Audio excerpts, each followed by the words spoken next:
जय जवान जय किसान। जालना जिल्ह्यातील माझ्या शेतकरी कष्टकरी शेतमजूर बांधवांना मी आवाहन करतो, बांधवांनो, जर आपल्याला 2022-23च्या अनुदानाची रक्कम अद्याप मिळाली नसेल, तसेच 2022-23 मध्ये जो घोटाळा काही अधिकाऱ्यांनी केलाय त्याची चौकशी व्हावी आणि चौकशीचा अहवाल येऊन त्या अधिकाऱ्याला बडतर्फ करावं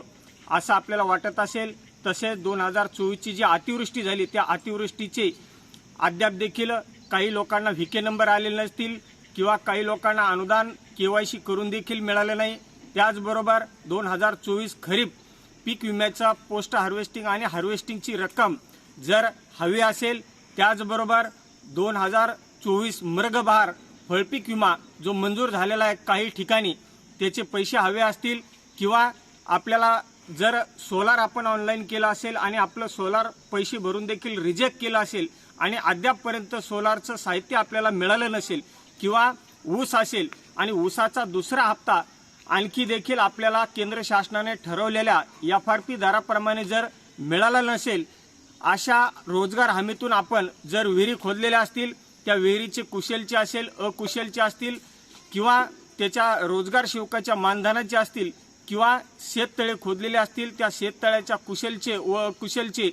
रक्कम आपल्याला मिळाली नसेल, तुती लागवड केली असेल तुती लागवडीचे देखील अनुदान आपल्याला मिळालं नसेल, म्हणजे सांगायचं तात्पर्य हेच आहे की आपल्याला अतिवृष्टीचं अनुदान असेल, दुष्काळी अनुदान असेल, पीक विमा असेल, किंवा ऊसाचं FRPचे दर असेल, अशा